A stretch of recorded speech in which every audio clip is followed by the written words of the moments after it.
Hello mga bakla, mapagpalang araw sa ating lahat. Ngayong araw dahil nga wala pa tayong trabaho, wala pang may pumasok na mananahe. So naisipan kong gumawa ng video kung saan ituturo ko sa inyo kung paano gumawa ng personalized na pitaka. Ito, tuturo ko sa inyo kung paano ko to ginawa.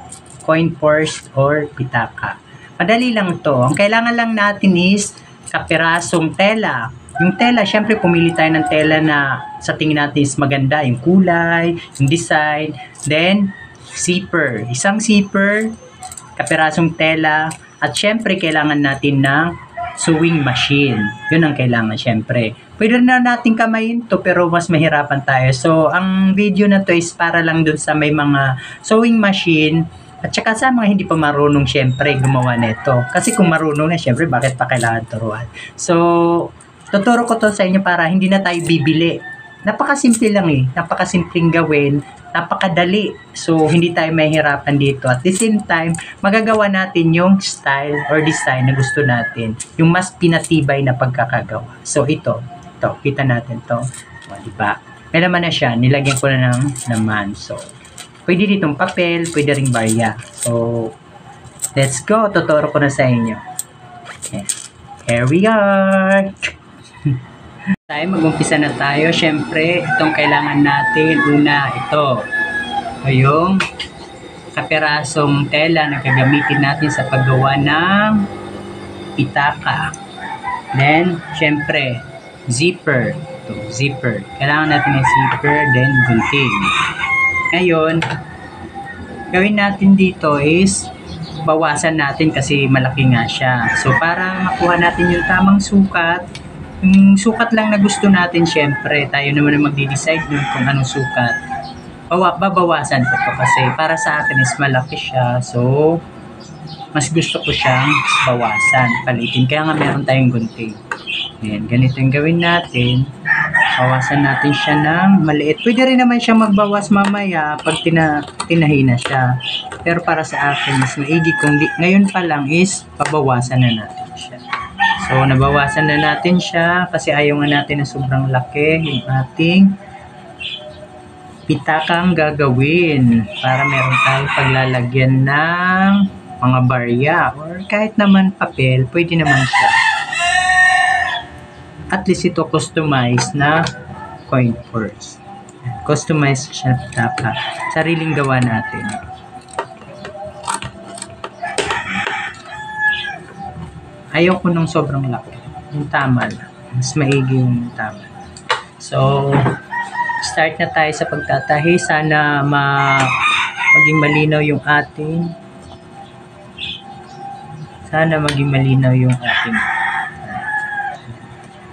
na ayusin na natin. Yes. Una, magkabit tayo na sinulid. Siyempre, ready na natin itong ating gagamitin. May naka-rewind na siya, so gagamitin na lang natin.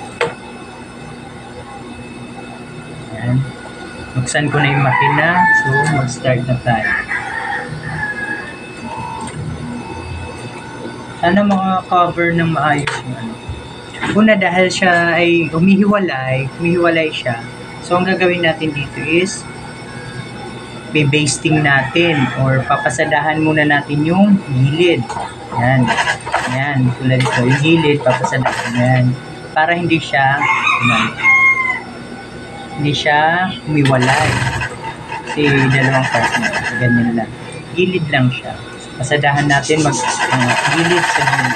Lahat ng gilid, pasadahan natin para maging maayos yung outcome ng ating. Dahan-dahan lang natin para makita natin. Yan. Kaya na nakuha na natin siya is napasadahan na natin siya. Hindi na siya humiwalay. So, nakadikit na siya. So, mag-proceed na tayo. Actually, mas maganda kung mas gusto ko ito yung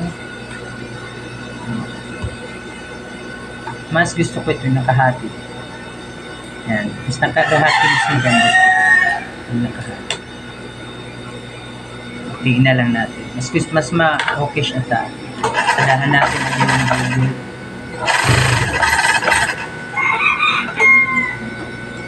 Maliit na tela lang po ang kailangan natin dito sa paggawa nito.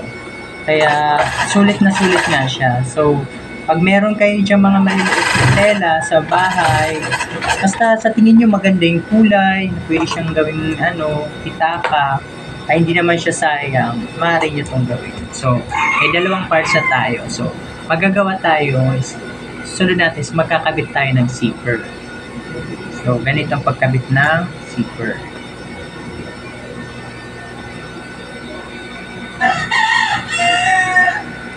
Yan. Ito lang po yung pagkabit ng zipper. Tingnan nyo. Dikit nyo lang ho ito, ganito. Dikit nyo lang ho yan ng ganyan. So, sana nag-cover na maayos para nakikita. Yan. Ganyan ho. Dito lang po yung kakabit na zipper. Yan. Na kailangan ilak yan kasi kakabit din dito sa kabilang side. Kuhanin natin yung tamang dito tayo sa kabila. Ito naman yung kabilang side. Ano rin natin yung kabila. Di ba tapos na tayo dun sa isa, ito naman sa kabilang side. So papantayin natin siyang ganyan. Yan. Pantayin natin. Yan. Yan. Sadahan lang natin siya ng katulad ng ginawa natin kanina. Yan.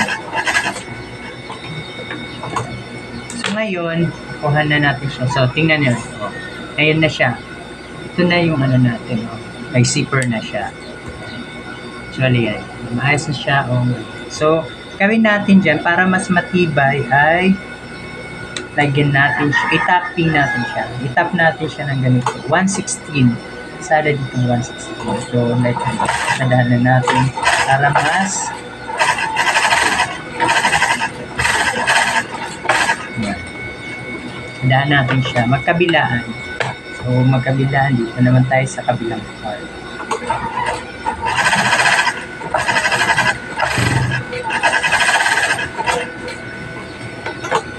So, ipasada na siya dito. Kabilang part. Kita nyo meron na. Yan. Para mas matibay siya. Mas matibay. So, the next na gagawin natin is, of course, ito, i-join na natin ito. Pero pag join natin, kailangan ito nakabukas. Kasi para hindi siya maano doon, baka mamaya may hirapan kang baliktad. Kailangan nakalimutan. Pantayin natin siya ng ganyan. Kailangan pantayan ganyan. Pantay. Yan. Then, sadahan natin siya dito. Kailangan pantayan ganyan. Pantayin natin. Saka natin siya dito. Papasadahan. Yan. Pasadahan lang natin siya dito ng pantay lang natin. Yan. Flat lang natin siya. Flat. Yan.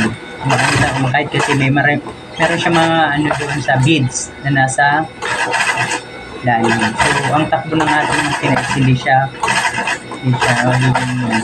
so, dahan-dahan lang para maiwasan ng pagkaputol ng taray. At natin ganyan para maayos yung ating yan.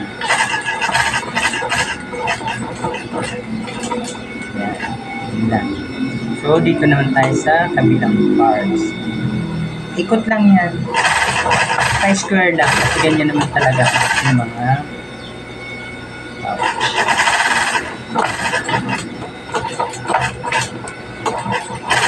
Lock natin.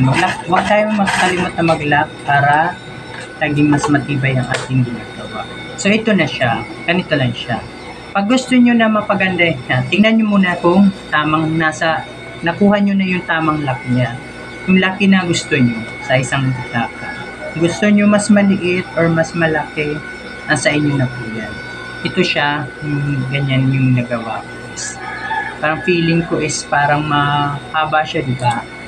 Kung parang feeling nyo is mahaba siya, pwede nyo siyang bawasan. Pwede nyo siyang bawasan ulit kasi hindi pa naman siya fully finished. Pwede nyo siyang bawasan. Ang pagpabawasan natin ng is dito lang sa baba. Napakadali lang ho. Bawasan natin siya by this. Ganito lang. Bawas natin ng ilan yung sukat na gusto nyo. Yan. Ganyan na yung sukat na gusto natin. Yan. So, pwede rin siyang bawasin.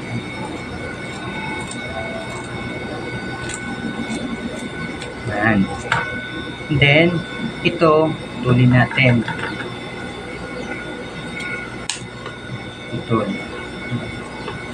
Ito, pwede natin gupitan to. Pwede rin nating idiretso na dun sa isang machine. Pero, mas maigi kung dito muna gawin natin. Lagyan na natin ng korting ganyan. Yan. Para hindi siya yung square na square sa harapan pag binaliktad natin yan. May lalagyan natin siya ng cord. So, makikita natin, ito na yung kalalabasan ng gawa natin. So, pabaliktad natin. Pag binaliktad natin, ito na siya. Ito na yung kalalabasan ng ating pitakang gawa. So, diba? Kita nyo.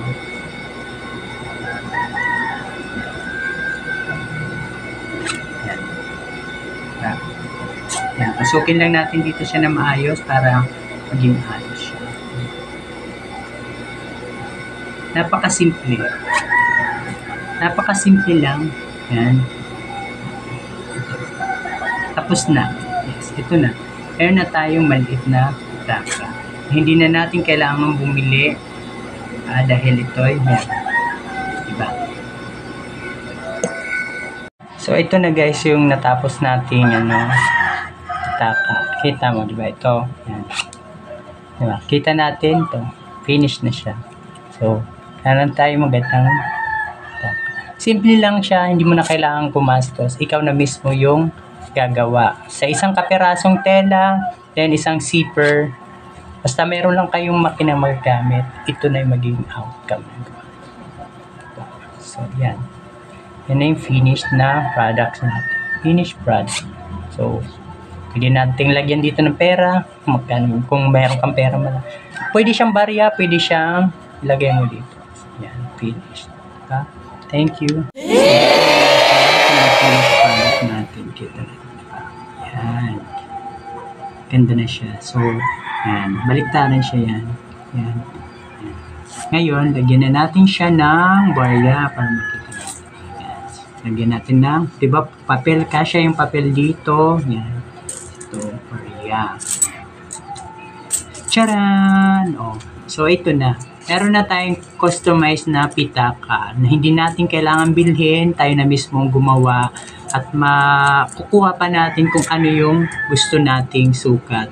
Or paano natin siya gagawa ng matibay. So, maganda. Sana may natutunan kayo sa video na to. Sa mga hindi tayo professional. So, kung ano lang yung kaya kong maituro, ito itidiro ko sa inyo. Thank you for watching. Maraming salamat. Abangan nyo na lang yung ating mga next video at tuturo ko sa yung iba't ibang paggawa ng kung ano-ano mga damit, shorts. At for today, ito muna tayo. Ang ating customized na coin purse. Yan, lagay ng ating mga barya o pera. Again, thank you for watching. Sana nagustuhan yung video na to.